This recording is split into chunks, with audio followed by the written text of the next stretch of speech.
Hi everyone, এটা হচ্ছে মির্জা শায়নমুগ্ধ উপন্যাসের পর্ব সংখ্যা ৬৪।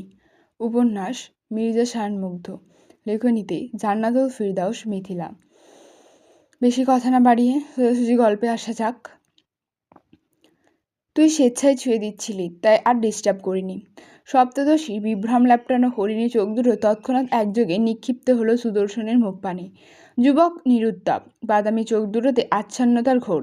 সে ঘোরে হারিয়ে যাবার ভয়ে মায়াবিনী তক্ষুনি নজর সরালো। কণ্ঠার কাছে চিবুক ঠেকিয়ে অস্ফুটে আওড়ালো, আপনি কি পাগল? অস্ফুট বাক্যটুকু বেশ শুনল মাফিয়া বেস্ট। পরপরই দাঁত বসালো নিজ নিম্নাংশের অধরে। ডান হাতে 3টে আঙুল এখনও ভিজে আছে লহুর স্পর্শে। যুবক আনমনে ঘাড় বাঁকিয়ে তাকালো সেথায়। আঙুল 3টা যেন এখনও লেপ্টে আছে মেয়েটার মুখ গহ্বরের স্বাদ। রুক্ষ আঙুলের ফর্সা চামড়ায় দগদগ করছে মায়াবিনীর কামড়ের দাগ। যুবক কেমন বোধহীনের ন্যায় তাকিয়ে আছে। মনের কোণে তার হুট করে উত্থাপিত হয়েছে এক অদ্ভুত পাগলামি, যে পাগলামির জোরে আসক্ত মুগ্ধ। চট করে আহত আঙুলগুলো একযোগে ঢুকিয়ে দিল নিজ মুখ গহ্বরে। আবেশে চোখ দুটো বুঝে নিয়ে অনুভব করলো মাহির মুখ গহ্বরের স্বাদ। ছি, এতটাও এরকম হওয়া উচিত নয় কিন্তু। ইস, ভেবেই কেমন হয়, এটা কোনো কথা হলো? ওদিকে নত যেন সপ্তদশী আনমনে উঁচু করছে ঘাড়। ঠিক তখনই যুবকের অমন উদ্ভট কাণ্ড দেখে কপালের চামড়ায় গোটাকতক ভাঁজ স্পষ্ট হলো মায়াবীর। ছিটকে গেল নাক। বিরাগ কণ্ঠে সে তক্ষুনি বলে বসল, এ কি করছেন আপনি? ব্যথা হলে অয়েনমেন্ট লাগান, ওভাবে নিজের রক্ত নিজেই খেলে আদৌ কাজ হবে? সহসা অক্ষিপুটের পর্দা সরে গেল রূঢ় মানবের। ভেঙে গেল আচ্ছন্নতার ঘোর। চোখ দুটোর গভীর দৃষ্টি ফের তাক করলো সপ্তদশীর মুখ পানে। মাহি তক্ষুনি নজর ঘোরায় অন্যত্র। বিদিশনায় খানিক নড়েচড়ে যুবকের কোল থেকে উঠতে চাইলেই ফের চাপড় পারল লতানো কোমরে। যুবক জোর বাড়িয়েছে হাতের, খামচে ধরেছে মেয়েটার বাঁকানো কোমর। সহসা মৃদু ব্যথায় মুখ কুচকে নেয় সপ্তদশী। চোখে মুখে অবাধ বিতৃষ্ণা লেপটে আলগোছে ঘাড় বাঁকিয়ে তাকায় সুদর্শনের পানে। কপট ঝাঁঝালো কণ্ঠে বলে ওঠে, কি সমস্যা? খেলাম তো খাবার, এবার ছাড়ুন আমায়। যুবক তৎক্ষণাৎ প্রত্যুত্তর করেনি, উল্টো গভীর মুখে এক হ্যাঁচকা টানে মাহিকে টেনে আনলো আরও সন্নিকটে। মাহি হতবম্ব, সেলফ হাঁ করে তাকিয়ে থাকা ছাড়া করতে পারল না আর কিছু। এদিকে রক্তমাখা আঙুলগুলো খানিক নাড়িয়ে চাড়িয়ে টেবিল থেকে একখানা গরম দুধের গ্লাস তুলে এনে আলতো করে মেয়েটার মুখের সামনে এগিয়ে ধরেছে মুগ্ধ। গম্ভীর মুখে আদেশ ছুড়ল, নে তাড়াতাড়ি সবটা শেষ কর। কপাল গোছায় মাহি। একবার মুগ্ধের মুখ পানে তো আরেকবার দুধের গ্লাসের পানে সন্দিগ্ধ দৃষ্টি ফের আচমকা জিজ্ঞেস করলো, ব্যাপারটা কি? আজ এত খাতির যত্ন করে খাওয়াচ্ছেন কেন? মতলবটা কি শুনি? বাঁকা হাতলো রুড়মানব। বাড়ন্ত দুধের গ্লাসটা মাহির মুখের কাছে আরেকটু এগিয়ে ধরে রহস্যময় কণ্ঠে রাশিয়ান ভাষায় আওড়ালো, পেরেত তেম কাক পাইমাত কুড়িৎসু অনিও নুঝানা খারাসো পাঝা বতিসাত ইনাচে হয় বুদিয়েত ক্রন্দনা পাইমাত। এর মানে হচ্ছে, মুরগি শিকার করার আগে খাতির যত্ন করা লাগে, নাহলে শিকার করতে অসুবিধা হয়। বোধগম্যহীনতার ছাপ পড়ল সপ্তদশীর মুখাবয়বে। দৃষ্টি হলো চৌকস, তা জেনে আর দৃষ্টি বেশ দেখল মুগ্ধ। পরপরই সে কেমন গম্ভীর মুখে কপট ঝাঁঝ নিয়ে বলল, তোর ওই ছোট্ট মস্তিষ্কে চাপ দেওয়ার কোনো দরকার নেই সিগনোরা। আপাতত যা দিচ্ছি তা চুপচাপ খেয়ে নে। সিগনোরা মানে কি? কথার পিঠে এহেন পাল্টা প্রশ্নে কপাল গোছায় মুগ্ধ। গম্ভীর মুখে তক্ষুনি হাত থেকে নামিয়ে রাখলো দুধের গ্লাসটা। পরক্ষণে গমগমে গলায় বলল, বান্দির মেয়ে। সহসা মুখোভাবে ঝাঁঝ লেপটে গেল মাহির। তার মানে এতদিন ধরে সবাই তাকে এ নামে ডাকছে? লোকটা বলতো বলতো তার সঙ্গে সবাই এমন তাল মিলিয়ে বলা শুরু করলো। সপ্তদশীর রাগ বাড়লো ভীষণ। সে তক্ষুনি মুখ ঝামটি মেরে বলে উঠল, এক্ষুনি আমায় কোল থেকে নামান। রুড়মানব তাই করলো। আলগোছে নামিয়ে দিল ক্ষুদ্র চড়ুইকে। ছাড়া পাওয়া মাত্রই চড়ুই ছুটল, গটগটে পায়ে চলে গেল ডাইনিং ছেড়ে। এদিকে তার চলে যাওয়ার পথে এক দৃষ্টিতে তাকিয়ে রইল মুগ্ধ। দৃঢ় চোয়ালখানা শক্ত করে ফুটিয়ে দাঁত খিচে বিড়বিড়িয়ে আওড়ালো, একটা 1.5 ফুট বাঁদির মিন এত তেজ? কথাটা বলেই বসা ছেড়ে উঠে দাঁড়ায় সুদর্শন। দাম্ভিক কদমজোড়া ধূপধাপ শব্দে প্রস্থান ঘটালো ডাইনিং থেকে। শক্ত মুখে কয়েক কদম সম্মুখে এগোতেই আচানক কোত্থেকে যেন প্রজাপতির ন্যায় ছুটে এলো সপ্তদশী। হাঁপাতে হাঁপাতে পথরোধ করে দাঁড়ালো যুবকের। মুগ্ধ গম্ভীর, দৃঢ় চোয়ালখানা বড্ড শক্ত, তার বাদামি চোখঝোড়া সংকুচিত। মেয়েটা পথরোধ করে দাঁড়ালেও যুবক থামলো না, উল্টো মাহিকে এক প্রকার উপেক্ষা করে গটগটিয়ে চলে গেল পাশ কাটিয়ে। তার এহেন কাণ্ডে হতবিহ্বল মাহি তক্ষুনি ছুট লাগালো মুগ্ধের পিছু পিছু। পেছন থেকে ডেকে ডেকে বলল, এই বৃষ্টি শুনুন। বাক্য কর্ণহার হওয়া সত্ত্বেও থামেনি মুগ্ধ, উল্টো জোরালো করলো দাম্ভিক কদম জোড়ার গতি। ধূপধাপ শব্দে বিশাল সিঁড়ি দুটোই পা রাখতেই আচানক পেছন থেকে তার ওভারকোটের এক পাশ টেনে ধরে মাহি। ব্যগ্র কণ্ঠে বলে ওঠে, বিস্ট শুনুন শুনুন, একটা রিকোয়েস্ট, প্লিজ কিউটিকে এনে দিন না। কথাটা কর্ণঘুরে পৌঁছানোর সঙ্গে সঙ্গে থেমে গেল রুরমানবের ব্যস্ত পদযুগল। দাম্ভিকতার ভারে উঁচু হয়ে থাকা ঘাড়ের পেশিটুকু সামান্য বাঁকিয়ে যুবক কেমন ক্ষুদ্র দৃষ্টিতে তাকালো মেয়েটার পানে। পরপরই চোয়ালের পেশি আরও খানিকটা টান টান করে গর্জন তুলে বলল, এই বান্দির ছেলেকে আবার আনতে হবে কেন? আমার পেন্ট হাউসে ওইসব বুলশিটের কোনো জায়গা নেই। সো ফাক অফ দিস ননসেন্স ইগনোরা, আমায় রাগাস না। আতকে ওঠে মাহি। নাছরবান্ধা নেয় যুবকের ওভারকোটের একাংশ আঁকড়ে রেখে পা দুটো সামান্য এগিয়ে এনে দাঁড়ালো এক সিঁড়ির উপরে। পরক্ষণে কেমন নাক টানতে টানতে মিনমিনিয়ে আওড়ালো, প্লিজ এভাবে বলবেন না। ও আমার। বাক্যটা শেষ হবার পূর্বে অতর্কিত আক্রমণের শিকার হলো বেচারি। নির্দয় যুবকের শক্তপোক্ত হাতের হিংস্র থাবা আচানক আঁকড়ে ধরল মেয়েটার নরম তুলতুলে সুদীর্ঘ গ্রীবাদেশ। এহেন হুটহাট কাণ্ডে হকচকায় মাহি। নিঃশ্বাস আটকে সম্মুখে তাকাতেই দেখল মুগ্ধ কেমন ক্ষুদ্র বাঘের ন্যায় হিসিয়ে যাচ্ছে। মাহি ভয়ার্ত ঢোক গিলল কোনো রকম। ওদিকে হাতে জোর বাড়িয়ে মুগ্ধ কেমন কটমট কণ্ঠে হুঙ্কার ছুড়ে বলল, আরেকবার শুধু আমি বিনে অন্য কাউকে আমার বলা স্পর্ধা করে দেখ বান্দির মেয়ে। আমার মৃত মায়ের কসম কেটে বলছি, তোর ওই জীব আমি টেনে ছিঁড়ে ফেলবো। আই সোয়ার আমি ছিঁড়ে ফেলবো। ইন দ্যাট কেস সারা জীবনটা বোবা নিয়ে কাটানোর ক্ষমতা আমার আছে। ভয়ে কাঁপছে মাহি। থোড়াই বুঝলো সুদর্শনের এহেন কথার গভীর অর্থ। মুগ্ধ কটমট করছে বেশ। কটমট করতে করতে আচানক ফের গর্জন তুলে বলল, বল আর কোনোদিন কোনো কিছুকে আমার বলবি?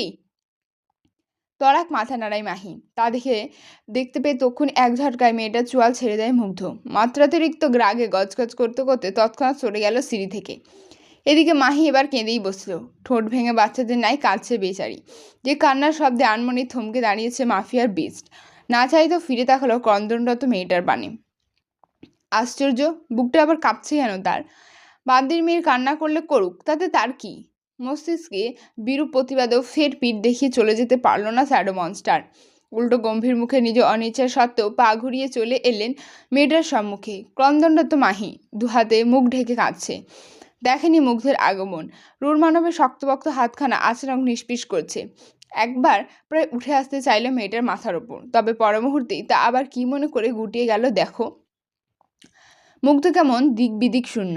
এদিক ওদিক নিজ অস্থির দৃষ্টিযুগল খানিক লুকিয়ে গলা খাঁকারি দিল সামান্য। অতঃপর গম্ভীর মুখে শুধালো, কান্না থামা সিগনোরা। মুখমণ্ডল থেকে হাত ছড়ায় মাহি। ছলছল দৃষ্টি নিয়ে তাকালো রুরমানবের পানে। সে দৃষ্টির অন্তরালে দৃষ্টি আটকাতে থমকে গেল রুরমানবের কংক্রিটের আস্তরণে ঢেকে থাকা হৃদয়খানা। কণ্ঠায় নামলো শুষ্কতা। মুগ্ধ তক্ষণে নিজের দৃষ্টি সরালো অন্যত্র। মুখগহ্বরে সিক্ত জিভখানা ভার হয়েছে তার। অন্তরের কথা ঠেলে বেরিয়ে আসতে চাইছে যেন। তবে মাফিয়া বেস্ট শক্ত মানুষ। তরাক গুরুগট্ট কণ্ঠে আওড়ালেন, গার্ডদের বলে দিচ্ছি তোকে নিয়ে যাবে প্যালেসে। দেখে আয় ওই বান্দির ছেলেকে, তবে খবরদার ও যেন আমার পেন্ট হাউসে না আসে। বলে রুরমানব আর এক মুহূর্তও সেথায় দাঁড়ালো না। তক্ষুনি গটগট পায়ে চলে যেতে তৎপর হলো। ফের দুটো সিঁড়ি বেয়ে ওপরে উঠে কঠিন গলায় হুঙ্কা ছুড়ে বলল, গার্ডস আতিথ্যে সেনগুড়াভা দাঁড়িয়ে স দোলঝনিম ওভাঝেনিয়ে। এর মানে হচ্ছে সিগনোরাকে সসম্মানে নিয়ে যা প্যালেসে। আদেশ পাওয়া মাত্রই হাওয়ার বেগে ছুটে এলেন বেশ কজন গার্ড। মাহি তাদের পানে ঘুরে তাকাতেই সে যেন হোঁচট খেল। কটা আফ্রিকান লোক, সে কি অন্ধকার তাদের মুখ, পাহাড়ের মতো দেহ, চোখে কালো চশমা, হাতে রাইফেল। লোকগুলোকে আপাদমস্তক পরখ করে শুকনো ঢোক গেল মাহি। তড়িঘড়ি করে ভয়ে ছুটে গেল সিঁড়ি বেয়ে। ত্রস্ত কদমে চলন্ত মুগ্ধের পানে এগিয়ে এসে ফের পেছন থেকে আঁকড়ে ধরল সুদর্শনের ওভারকোট। ভয়ে তটস্থ কণ্ঠে আওড়ালো, আমি ওদের সাথে যাব না বেস্ট, আপনি আমায় নিয়ে চলুন। থামলো মুগ্ধ। ঘাড় বাকি শক্ত চোখে তাকালো মেয়েটার পানে। কঠিন গলায় ঝাঁঝ ঢেলে আওড়ালো, ওদের সাথে গেলে যা, না গেলে না যা, আমি পারবো না নিয়ে যেতে। I am busy now. বলে মুগ্ধ পাবারের সম্মুখে। তবে মাহি আজ বড্ড নাছরবান্দা। তক্ষণে আলতো করে আঁকড়ে ধরল রুরমানবের ডান হাতের রুক্ষ পিঙ্কি আঙুলখানা। এবারে থমকায় মুগ্ধ। আলগোছে ঘাড় নামিয়ে তাকালো নিজ হাতের দিকে। দেখল তার শক্তপোক্ত আঙুলখানা কি সুন্দর করে চেপে রেখেছে একখানা তুলতুলে হাত। হাতের মালকিন বড় অসহায় কণ্ঠে আওড়ালো, আমায় ওদের দেখলে ভয় করছে বিস্ট, আপনি চলুন না। হতবাক চোখে তাকিয়ে রইল মুগ্ধ। হতবিহ্বলের ন্যায় দুটো সিঁড়ি বেয়ে নেমে এসে দাঁড়ালো মাহির মুখোমুখি। পরপরই সন্দিগ্ধ গলায় জিজ্ঞেস করলো, ওদের দেখলে ভয় লাগছে তোর? আমাকে ভয় লাগে না। সদ্য কান্না থামানো সপ্তদোষী, নাকের ডগাটা টুকটুক করছে ললিমায়। যুবকের এহেন কথার প্রত্যুত্তরে মেয়েটা কেমন নাক টেনে টেনে নিষ্পাপ কণ্ঠে শুধালো, লাগে, তবে একটু একটু, খুব বেশি না। এহেন নিষ্পাপ প্রত্যুত্তরে থমকালো মাফিয়া বিস্ট। যাকে ভয় পায় গোটা আন্ডারওয়ার্ল্ড, তাকে কি না খুব বেশি ভয় পায় না এক সপ্তদোষী? যুবক অলক্ষ্যে বিমুগ্ধতায় নীরব হাসল। শক্তপোক্ত হাতখানা উঁচিয়ে এনে আলগোছে মুছে দিল সপ্তদোষীর সিক্ত কপল। গম্ভীর অথচ কপট রাগ নিয়ে বলল, ভীষণ জ্বালাচ্ছিস সিগ্নোরা, তবে আমি যেদিন শুরু করব সেদিন আর কোনো থামাথামি হবে না। কথাটা বোধগম্য হয়নি মাহির। তার পূর্বেই যুবক নিজ গা থেকে একটানে ওভারকোটটা খুলে এনে জড়িয়ে দিল মাহির গায়ে। মাহি হতবাক। যুবকের গা এখন উন্মুক্ত। কি করতে চাইছে সে? এদিকে মুগ্ধ তক্ষুণ এক হাতে কাঁধে তুলে নিল মাহিকে। অতঃপর আর কোনো রূপ বলা কওয়া ছাড়াই মেয়েটাকে নিয়ে পা বাড়ালো উল্টো পথে। তীব্র তুষারপাতে আচ্ছন্ন চারপাশ। গায়ে অত কিছু জড়িয়ে রেখেও থরথর করে কাঁপছে মাহি। অথচ রূঢ় মানব কেমন উদুম গায়ে নির্বিকার ভঙ্গিতে এগোচ্ছে। মাহি এতক্ষণ চুপ থাকলেও এবার কৌতূহল কণ্ঠে বলেই ওঠে, আপনার ঠান্ডা লাগছে না? তুই থাকলে ঠান্ডা লাগে নাকি? মানে? এ পর্যায়ে বাঁকা হাসল মুগ্ধ। পরক্ষণে দুষ্টু কণ্ঠে জবাব দিল, তুই ইদানিং পার্সোনাল হিটারের কাজ করছিস। আশেপাশে থাকলেই রক্ত গরম হয়ে যায়। এ পর্যায়ে কি করা যায় বলতো? ইন্টিমেট হতেও তো এখনো সময় লাগবে। মুখ কুচকায় মাহি, অবন্তরে ফিসফিস করে বলে, ঘাট হয়েছে আমার এই লোকের সাথে কথা বলে। মধ্যরাত থেকে স্নোফল হচ্ছে। তীব্র তুষারপাতে ফের ঢেকে গিয়েছে প্যালেসের চারপাশ। গায়ের ওপর মোটাসোটা একখানা ব্ল্যাঙ্কেট চেপে ফায়ারপ্লেসের সম্মুখে বসে আছে মাহি। তার নরম কোলের উষ্ণ আমেজে গা গুটিয়ে বসে আছে কিউটি মহাশয়। পোহাচ্ছে আগুন তাপ। সপ্তদশীর নরম আঙুলের ডগা ধীরে ধীরে ছুঁয়ে দিচ্ছে পশমের ছানার তুলতুলে মাথা। এরই মধ্যে কক্ষের দ্বার থেকে ভেসে আসে এক সুপরিচিত কমলিনী কণ্ঠ, আসবো মোল্লাইট? সহসা দৃষ্টি তুলে ডাকের উৎসের পানে তাকায় মাহি। দেখে মিলা কেমন হাসি মুখে দাঁড়িয়ে আছে দরজার কাছে। মাহি তৎক্ষণাৎ মুচকি হাসল। ওপর নিচ মাথা তাকিয়ে পরপরই কোমল কণ্ঠে বলল, আমার ঘরে আসার জন্য নতুন করে অনুমতি নেওয়ার প্রয়োজন পড়লো কেন মিলা? তোমার যখন ইচ্ছে তুমি আসতে পারো। স্মিত হাসে মিলা। নীরব সম্মোহে পা দুটোর সম্মুখে বাড়িয়ে বলতে লাগলো, কেমন আছো তাই বলো, আমি তো ভেবেছিলাম তুমি আর আসবেই না। সপ্তদশী শান্ত। ঠোঁটের কোণে এক চিলতে মুচকির হাসির রেশ ঝুলিয়ে আলগোছে তাকালো ফায়ারপ্লেসে দাউ দাউ করে জ্বলতে থাকা আগুনের পানে। খানিকই সময় নিয়ে অতঃপর আওড়ালো, এমনটা ভাবার পেছনে নিশ্চয়ই কোনো জোরালো কারণ রয়েছে, তা কারণটা কি বলা যাবে? চমৎকার হাসল মিলা। পা দুটো এগিয়ে নিয়ে গুটিয়ে বসল ফায়ারপ্লেসের বড্ড নিকটে। নিজ উদ্যোগে পাশে থাকা ছোট্ট ছোট্ট কাঠের টুকরোগুলো জ্বলন্ত আগ্নেয়শিখার মাঝে ছুটতে ছুটতে আওড়ালো। পেন্ট হাউসে যাওয়ার সাধ্যই যেমন কারণ নেই, ঠিক তেমনই পেন্ট হাউস থেকে জীবিত বেরিয়ে আসার সাধ্যেও কারণ নেই। সেই হিসেবে ভেবেছিলাম আমি আর ফিরবো না, তাই তো?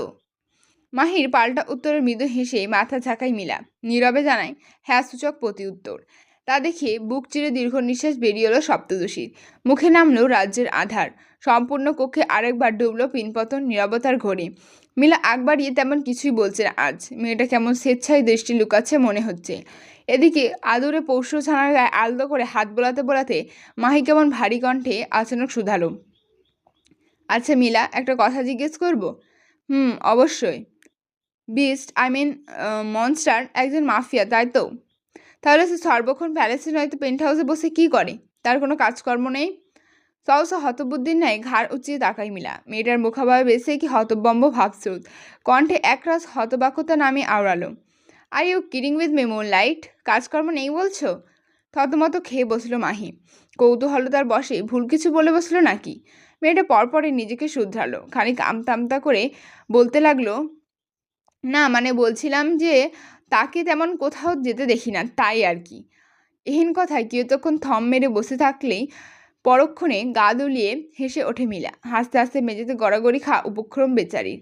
তা দেখে গাল ফোলায় সপ্তদশী। নাকের পাটা ফুলিয়ে নিঃশ্বাস ফেলল কড়া।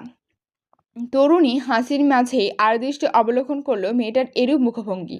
পরক্ষণে জোরপূর্বক কোনো মতে গিলে নিল নিজ উপচে পড়া হাসিটুকু। অভিমানিনীর রাগ ভাঙানোর উদ্দেশ্যে ব্যতিব্যস্ত কণ্ঠে আওড়ালো, হে মুনলাইট, রাগ করলে? নাকের পাটা আবারও ফুলল মাহির। তক্ষুনি কিউটিকে কোলে নিয়ে উঠে দাঁড়ায় বসা ছেড়ে। মিলার দিকে পিঠ ঘুরিয়ে দাঁড়াতেই তরুণী কেমন উদ্বিগ্ন হলো। ব্যগ্র ভঙ্গিমায় নিজেও চটপট উঠে দাঁড়ালো। পর মুহূর্তে মেয়েটাকে উদ্দেশ্য করে বলতে লাগলো, সরি মুনলাইট, আসলে তোমার কথাটাই ছিল এমন যার পরিপ্রেক্ষিতে না হেসে পারলাম না। যাই হোক শোনো, মনস্টার এই প্রথমবার কোনো প্যালেসে টানা 1 মাস 7 দিন কাটিয়েছেন। এর আগে তিনি কখনোই রাশিয়া বলো, সাউথ কোরিয়া বলো কিংবা স্পেন বলো, কোথাও এক নাগাড়ে এতদিন থাকেননি।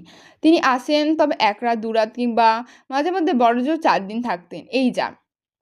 আর তাছাড়া তিনি তো কোনো মাফিয়া বস কিংবা গ্যাংস্টার নয়। তৎক্ষণাৎ শরীর ঘুরিয়ে দাঁড়ায় মাহি। চোখ দুটো সামান্য কোঁচকে মুখাভাবের সন্দিগ্ধতার ছাপ ফুটিয়ে জিজ্ঞেস করে ওঠে, মানে? তাহলে কে সে? মৌন মিলা। সপ্তর্ষির পানে চাইলেও তীক্ষ্ণ দৃষ্টি, ফোঁস করে নিঃশ্বাস ফেলে পরপরই গম্ভীর মুখে শুধালো, he is the king of mafia boss. আন্ডারওয়ার্ল্ডের পরিধি বড্ড বড় মুনলাইট। এই জগতে হাজারো গ্যাংস্টার কিংবা মাফিয়া বস থাকলেও কিং কেবল একজনই, যার হুকুম তামিল করা সকলের জন্য বাধ্যতামূলক। By the way, did you ever hear about sweet poison Moonlight? অবদ্ধ কায়দায় না বোধক মাথা নাড়াই মাহি। তা দেখে মুচকি হাসে মিলা। পদযুগল সম্মুখে বাড়িয়ে বিজ্ঞ কণ্ঠে আবারও বলে ওঠে, ভাগ্যিস জানো না, জানলে হয়তো এতদিন কফিনে থাকতে। সুইট পয়জন হচ্ছে রুশদি কিং উর্ফে শ্যাডো মনস্টারের ট্যাগ। এই একটাই নাম বহন করে তার সম্পূর্ণ হিংস্র পরিচয়। তাছাড়া মনস্টার নিজে থেকে কোনো কিছু করবার দরকারটাই বা কী? যার একটা ইশারায় কাজ করে লক্ষাধিক গ্যাংস্টার। তিনি শুধু মাথা খাটান, নিজ রাজত্বের আধিপত্যে বসে কূটকৌশল চালান, ব্যাস।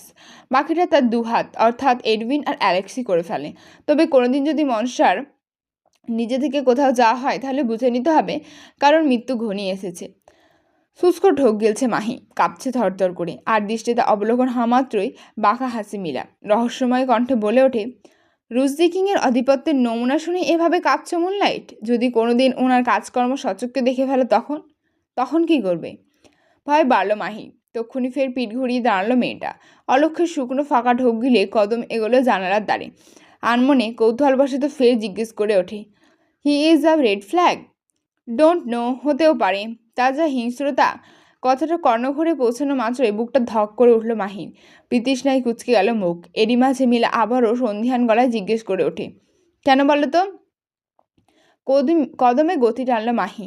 এগুলো কাউচের পানে। কিউটির গায়ে অনবরত হাত বুলিয়ে তিতি বিরক্ত কণ্ঠে শুধালো, ইউ নো হোয়াট মিলা, ছোটবেলা থেকে আমি ভীষণ বই পোকা মেয়ে। এত বই পড়েছি, তবে বারবারই আমার নিকট সবচেয়ে পছন্দ মেল ট্রোপ ছিল রেড ফ্ল্যাগ চরিত্রগুলো। আমি সবসময় ভাবতাম এসব red flag and all this are just a bullshit. এসব বাস্তবে এক্সিস্টই করে না।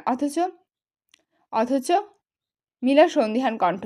দাঁড়িয়ে আছে উত্তরের অপেক্ষায়। তবে কি মনে করে মেয়েটা আনমনে ঘাড় বাঁকিয়ে তাকালো পেছনে। আর অমনি কক্ষের দরজায় সম্মুখে দণ্ডায়মান মনসারকে দেখে আঁতকে ওঠে বেচারি।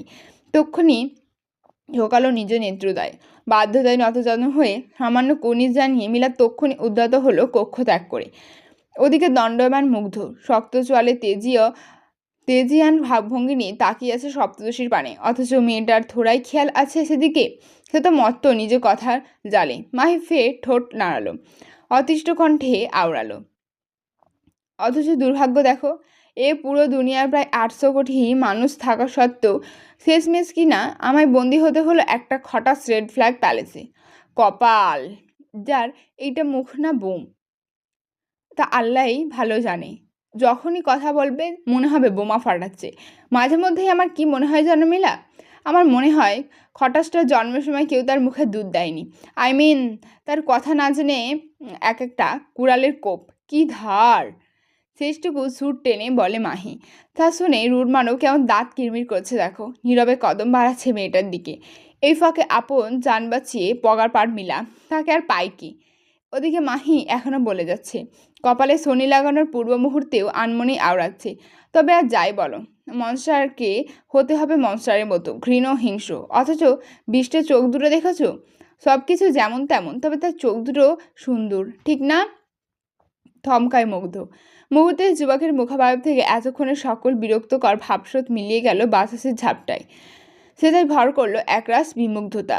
কর্ণগহরে মেয়েটার বলা শেষ কথাটা ফের বেজে উঠতেই ঠোঁট কামড়ে নীরবে হাসল রুর মানব। ঘাটটা সামান্য কাজ করে দুহাত বুকের কাছে বেঁধে আলগোছে এসে দাঁড়ালো মাহির বড্ড নিকটে। অতঃপর নিজ চিরচেনা গম্ভীর কণ্ঠে শুধালো, কতটুকু সুন্দর, বৃষ্টির বিউটিকে কাবু করার জন্য যথেষ্ট তো? আঁতকে ওঠে মাহি, সর্বাঙ্গ কেঁপে ওঠে তক্ষুনি। কেঁপে ওঠার দরুন বেচারা কিউটি হুট করে খসে পড়ল মেয়েটার বাহুডর থেকে। ওদিকে হতবম্বতায় সপ্তদশী তড়াক পেছনে ঘুরতেই আচানক ধাক্কা খেলেও পাহাড় সম বলিষ্ঠ পুরুষের সনে। আর অমনি হকচকায় সে। ঘাড়ের মাংসালো পেশিটুকু কুচকে তৎক্ষণাৎ ঘাড় উঁচিয়ে তাকালো রূঢ় মানবের পানে। যুবক গম্ভীর, চোখ দুটো চাহনি ক্ষীণ। মাহি কেমন ভয়ে ভয়ে কদম পেঁচাচ্ছে, আমতা আমতা করে বলছে, আপনি কখন এলেন? যখন তুই আমার বদনাম করছিলি।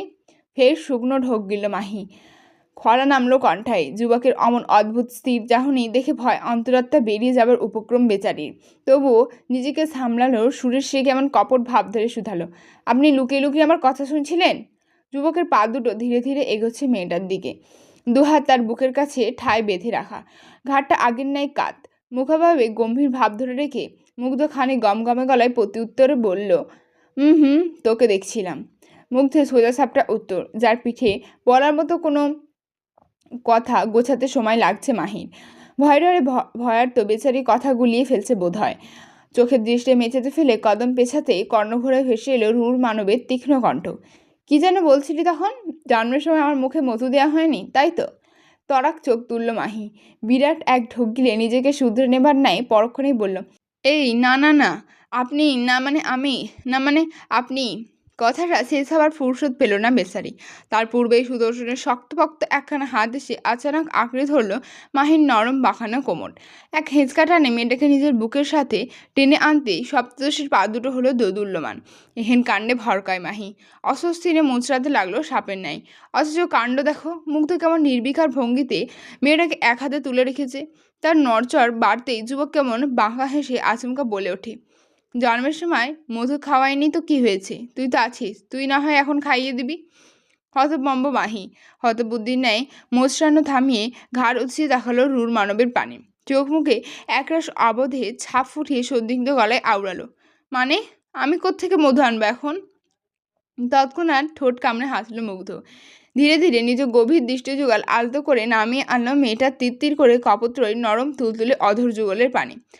সঙ্গে সঙ্গে নিজের সুদীর্ঘ কণ্ঠনালীর উঁচু হাড়খানা সামান্য নাড়িয়ে ঢোক গিলল মুগ্ধ। সেদিকে চেয়ে রইল তৃষ্ণান্ত চাতকের ন্যায়। মাহি ভ্রু গোটায়। যুবকের দৃষ্টি অনুসরণ করতে বুঝে গেল সব কিছু। মুহূর্তেই তেতে উঠল মানবী। ঝাঁঝালো কণ্ঠে আওড়ালো, কি দেখছেন আপনি অসভ্য লোক? এক্ষুনি আমায় নিচে নামান বলছি। মেয়েটার এহেন তেজি কণ্ঠে ঘোর ভাঙল মুগ্ধের। সদ্য সম্বিত ফেরার ন্যায় দৃষ্টি উঁচিয়ে তাকালো মেয়েটার মুখ পানে। সপ্তদশী সাপের ন্যায় ফোঁসফোঁস করছে, নাকের পাটা ফুলে হয়েছে দ্বিগুণ, গাল দুটি ছেয়ে গিয়েছে লালিমা। এক অবোধ আকর্ষণে মেয়েটার এহেন রূপ যেন হাত ছানি দিয়ে ডাকছে রূঢ় মানবকে। সে আবারও ঘুরে পা রাখলো। দিন দুনিয়া ভুলে জোর বাড়লো হাতের। সঙ্গে সঙ্গে চেপটে গেল মাহি। পিষ্টে হতে লাগলো নির্দয় মানবের রুক্ষ বক্ষভাজের সনে। মুগ্ধ মুখ এগোচ্ছে, সাপের ন্যায় মোচড়াতে থাকা মাহি তা অবলোকন করা মাত্রই কুঁচকে নিল মুখ। দুহাতে যথাসম্ভব ঠেলতে লাগলো রূঢ় মানবকে, অথচ বালাই ষাট। লোকটা থোড়ায় টলল। বেচারি আর কোনরূপ উপায়ন্তর না পেয়ে ফুপিয়ে উঠল, ভয়ে চিবুক নামালো কণ্ঠার কাছে। এদিকে সপ্তদশীর ফোপানোর স্বর কর্ণঘুরে পৌঁছানো মাত্রই কপাল গোছায় মুগ্ধ। বিরক্ত কণ্ঠে দাঁত খিচে বলে উঠল, একটা কিসে কেউ মরে না বান্দির মেয়ে, I am just preparing you. সহসা কান্নার বেগ বাড়ল মাহি। তা দেখে রাগ যেন তরতর করে বেড়ে গেল মুগ্ধের। মেয়েটাকে নিজের সঙ্গে আরেকটু পিষে নিয়ে কঠিন ধমকে সুরে বলল, কান্না থামা বান্দির মেয়ে, না হলে এক্ষুনি জানালার বাইরে ছুঁড়ে ফেলে দেবো বলে দিলাম। তৎক্ষণাৎ কান্না থেমে গেল মাহির। ছলছল চোখ দুটো নুইয়ে রেখে নাক টানলো খানিকটা। মুগ্ধ চিরবির করছে। তক্ষুনি মেয়েটাকে বুক থেকে নামিয়ে দিয়ে দাঁড় করালো নিজের সম্মুখে। এক হাতে রুক্ষ চাপায় আলগোছে চেপে ধরল মাহির নরম তুলতুলে গ্রীবাদেশ। অতঃপর চিরবিরিয়ে দাঁত খেঁচে আওড়ালো, আর জীবন যৌবন নষ্ট করার জন্য তোর মতো একটা 1.5 বাটিরই যথেষ্ট, বুঝলি? একটু ধরতে এলে ছাগলের মতো ভ্যাভা শুরু করে দিস। এই তুই কি বুঝিস না আমার কেমন লাগে, নাকি ইচ্ছা করে করছিস সবটা? By the hell in the monsters way, remember one thing, আর 14 দিন পর যখন কাছে আসবো তখন তুই কাঁদতে কাঁদতে মরে গেলেও তোকে আমি ছাড়বো না, মাথায় রাখিস বান্দির মেয়ে। যত্রতত্র নিজেকে সামনে নাক টানলো মাহি। হাতের উল্টো পিঠ দিয়ে আলগোছে মুছে নিল নিজের সুপ্ত চোখ দুটো। ঠিক তখনই গম্ভীর পুরুষ মেয়েটার বাহু ছেড়ে দিয়ে গমগমে গলায় গর্জে বলল, পিছন ঘুরে দাঁড়া। হকচকায় মাহি, বেভুলার ন্যায় তাকায় সম্মুখে। ছলছল দৃষ্টিজোড়ায় এক আকাশসম সন্দিগ্ধতা ঢেলে শুধালো, কেন? তক্ষুনি চোখ পাখায় মুগ্ধ। শক্ত চোয়ালখানা কটমট করতে আঁতকে ওঠে মাহি। তরিত পিঠ ঘুরিয়ে দাঁড়াইছে। রাগান্বিত হিংস্র মানব গজগজ করছে। রাগের পারদ তরতর করে বাড়ার পূর্বেই নিজেকে শান্ত করবার অভিনব কৌশল অবলম্বনে মত্ত হলেন রুর মানব। এক হাত আলগোছে মেয়েটার ঘাট থেকে ছড়িয়ে দিল সবগুলো চুল। এহেন কাণ্ডে যার পর নাই অবাক মাহি। তরক নড়ে চড়ে উঠতেই পিঠ বরাবর খোঁচা খেল ধাতব নল জাতীয় কিছুর। সন্দিগ্ধতায় কপাল কুঁচকায় মাহি। ঠোঁট দুটো নাড়িয়ে যেই না কিছু বলবে তার আগে কর্ণঘুরে পৌঁছালো রুর মানবের শান্ত অথচ রাগী কণ্ঠ। জাস্ট একবার নড়ে দেখ। পর মুহূর্তে রিভলভারের সবগুলো গুলি তোর ক্ষুদ্র বদনে ছুড়ে দিতে বিন্দুমাত্র কর্পণ করব না আমি। তৎক্ষণাৎ সিদ্ধারাবে ঠান্ডা স্রোত বয়ে গেল বেচারির। দেহ হলো অনড়, পারছে না নিঃশ্বাসটা অবধি আটকে ফেলতে। এদিকে মুগ্ধ নিজ কাজে তৎপর। শক্ত মুখে মেয়েটার ঘাড়ের পাশ উন্মুক্ত করে সেদিকে মুখ এগিয়ে আনতেই মানবী কাঁপা কাঁপা কণ্ঠে আওড়ালো, আপনি আবারও এসব করছেন? মুগ্ধ তেজিয়ান কেবল চিরবিরিয়ে বলল, রাগানোর আগে মনে থাকে না বান্দির মেয়ে? ঢোক গিলল মাহি। চুপচাপ দাঁড়িয়ে রইল ঠায়। রুর মানব ধীরে ধীরে নিজের রুক্ষ বাদামি অধরযুগর আলতো করে ছোঁয়াল সপ্তদশীর মসৃণ ঘাড়ের ত্বকে। তার উষ্ণ নিঃশ্বাসের প্রতিটি ঝাপটা যেন এক অদ্ভুত আধিপত্যে দোল খাচ্ছে বেচারির ঘাড়ের চারপাশে। তার এহেন উষ্ণ ছোঁয়ায় সর্বাঙ্গে ঝঙ্কার বয়ে যাচ্ছে মাহির। মেয়েরা তক্ষুনি কুঁচকে নিল নিজের চোখ মুখ। যুবক সময় নিল। ভীষণ সংযত যত্নে চুমু খেল মেয়েটার ঘাড়ে। একবার, দুইবার, পরপর তিনবার। আশ্চর্যের বিষয় হচ্ছে এরূপ কাণ্ডে যুবকের মাত্রাতিরিক্ত রাগ মুহূর্তেই ভাঁটি পড়েছে যেন। কি সুন্দর করে শান্ত হয়েছে সে। চুমুর বদলে এবার নাক ঘষছে মেয়েটার ঘাড়ে। সে অবাধ স্পর্শে কুপকাত মাহি। নিজ পরনের জামার একাংশ খামচে ধরে তৎক্ষণাৎ কেঁপে উঠল মেয়েটা। যুবক বোধহয় টের পেল তা। সপ্তদশীর পিঠ বরাবর তাক করে রাখা বন্দুকের শীতল নলটা ধীরে ধীরে মেয়েটার মাথার ওপর উঠিয়ে এনে আওড়ালো। শুভ কাজে যাবো এখন। লো ফিল হচ্ছে, so just move signora, so don't move signora. ফের থমকালো মেয়েটার হৃদয়, থমকালো তার চারপাশ। ছলছল চোখ দুটো আচমকা সরিয়ে দিল নজর নিজেদের পর্দা। আগুনের পরশে বরফ এলে যেমন গলতে বাধ্য, ঠিক তেমনিভাবে গলে যাচ্ছে বেচারি। যুবকের অমন বিগলিত কণ্ঠে গলে যাচ্ছে তার পাহাড় সম ঘৃণার দেয়ালে। মেয়েরা যত্রতত্র নিজেকে সামলালো। অভ্যন্তরের অনুভূতিগুলো এক কোণে আবদ্ধ রেখে কপট ঝাঁঝালো কণ্ঠে আওড়ালো, কি এমন শুভ কাছে যাচ্ছেন শুনি, যার জন্য আবারও আমাকে ছুতে হচ্ছে? যুবক থামলো পর্যায়ে। ধীরে ধীরে মুখ সরালো মেয়েটার কাঁধ থেকে। নির্বিকার ভঙ্গিতে বলল, অ্যাজ ইউজুয়াল একজনকে কফিনে বন্দি করতে যাচ্ছি। আঁতকে ওঠে মাহি। তৎক্ষণাৎ বেভুলার ন্যায় ঘুরে দেখায় যুবকের পানে। চোখ মুখে আতঙ্কে লেপ্টে বলে ওঠে, কি? আপনি কি পাগল? আবার কাকে মারতে যাচ্ছেন নির্দয় লোক? চোখ দুটো ক্ষীণ হলো মুগ্ধের। মুখটা ঝুঁকিয়ে আনলো মাহির মুখের ওপর। ঠোঁটের কোণে বাঁকা হাসি রেস টেনে গমগমে গলায় আওড়ালো, তুই আমার কাছে কৈফিয়ত চাচ্ছিস কোন সাহসে? মুখ নামায় মাহি। আতঙ্কে মেয়েটার মুখ ধরেছে রক্তশূন্য ভাব। সে কেমন অস্পষ্টে বলল, এতটা নির্দয় হবে না best. You know what signora, fuck you. আর এই কথাগুলোই, এই লাস্টের কথাটা আমার মুগ্ধের একদম ভাল লাগে না। বিশেষ করে ও যখন মাহিকে বলে তখন তো একদমই না। এইটা ফেয়ার নয় মুগ্ধ। আজকের পর্বটা এখান অবধি রাখলাম। পরের পর্ব নিয়ে খুব শীঘ্রই ফিরে আসবো। ততক্ষণের জন্য পাশে থাকবেন, সাবস্ক্রাইব করবেন, কমেন্ট করবেন, আর ভালো লাগলে অবশ্যই লাইক করে দেবেন। যদি কোনো ভুল থাকে ধরিয়ে দেবেন। ততক্ষণের জন্য টাটা।